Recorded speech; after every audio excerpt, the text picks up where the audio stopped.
ტანჯვის მიზეზებზე ხშირად ვაზიარებ ხოლმე და ერთ დაბნეულობასაც გავაზიარებ, შეიძლება დაგეხმაროს. დაბნეულობის მთავარი მიზეზი, რაც ჩემ თავში დავაკვირდი და რაც ძალიან დამეხმარა, არის ის, რომ რა წამსაც მე მგონია, რომ რაღაც მოვლენები, რაღაც სიტუაციები, ადამიანები, თუნდაც მატერიალური ნივთები, ეს ყველაფერი თითქოს იმიტომ მომეცა და იმიტომ მაქვს ახლა რაც მაქვს ადამიანები ვინც მყავს ჩემ ცხოვრებაში, ის ბიზნესი, ის კონტრაქტები, რაც მაქვს ცხოვრებაში, მგონია რომ სწორად გავთვალე რა. სწორი გეგმა შევიმუშავე, კარგი სტრატეგია მქონდა, დიდი შრომა ჩავდე, დიდი ენერგია დავახარჯე. ეს დავიმსახურე და მაგიტომაც მაქვს. ეს ადამიანები მყავს იმიტომ რომ არ ვარ ცუდი ტიპი რა. ეს თანხები მაქვს იმიტომ რომ გამოვიმუშავე.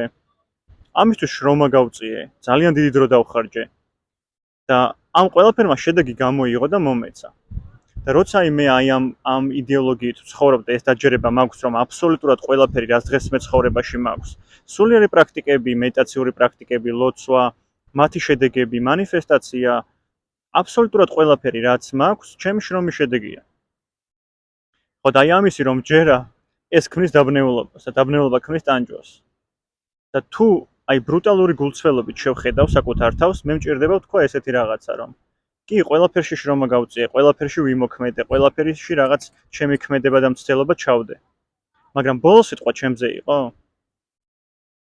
ძალიან ხშირად ყველაფერი მაშინ გამოდის ჩემ ცხოვრებაში და მეცაც ვიტყვი თამამად, რომ აბსოლუტურად ყველაფერი მაშინ გამოდის ჩემ ცხოვრებაში, როდესაც მე ჩემს ქმედებას გავაკეთებ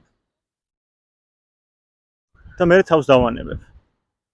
და გაცნობიერებულ ცხოვრებამდე ეს ხდებოდა იმის ხარჯზე, რომ დღეღამეს გავათენებ, ბოლო ენერგიას ჩავდებ, ამოვწურავ ყველაფერს და ბოლოს ვიტყვი, რომ აი აღარ შემილია რა, ანუ არ გამოდის და ნუ გამოდის რა. და აი მაგას როგორც კი ვიტყოდი, სიტუაცია დაალაგდებოდა ზუსტად იმაზე ბევრად კარგად, ვიდრე მე დაჟე წარმომედგინა. და ეხა გაცნობიერებულ ცხოვრებაში ეს ხდება იმითი, რომ მე ვსვავ კითხვას, ჩემი წელი ქმედება რა არის? და მე ვაკეთებ მხოლოდ იმას, რაც ჩემი სამოქმედოა და დანარჩენს უბრალოდ თავს ვანებებ.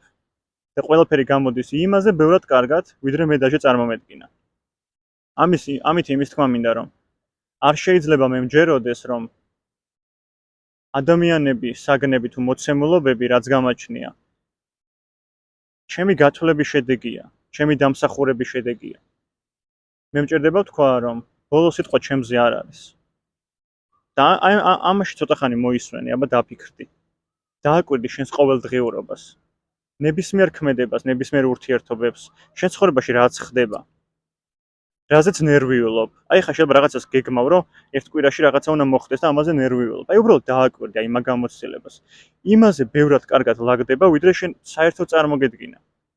ან შეიძლება შენი აღქმით დღეს საშილად დამთავრდა, მაგრამ ერთ კვირაში შეიძლება მიხვდე, რომ საშილად კი არ დამთავრდა. შენს ოცნებაშიც რო ვერ წარმოიდგენდი, თურმე ისე კარგად დალაგდა, უბრალოდ შენ მაშინ ვერ ხვდებოდი. სამყაროში შეცდომები არ არსებობს. ერთ-ერთი შეცდომა რაც არსებობს არის ჩემს გონებაში, რომ მგონია, რომ მე ვარ შემოქმედი. ბოლო სიტყვა ჩემზე არ არის, ჩემზე მხოლოდ ქმედებაა დამოკიდებული. და რა წამსაც გამოვდივარ ამ განპირობებული გონებიდან, რომ სტრატეგიებით ცხოვრებას უბრალოდ თავს ვანებებ და ვიძახი, რომ არ ვცხოვრობ სტრატეგიებით, არამედ სპონტანურ ცხოვრებას ვსწავლობ. სპონტანურობა არის ცოცხალი. აი ამ მომენტში რა გამოცდილებაც მეძლევა, იმ გამოცდილებას ხელგაშლილი დავხვდები მიმღებლობით. ეს იმას არ ნიშნავს, რომ უნარო ხდები, უმოქმედო ხდები, პირიქით.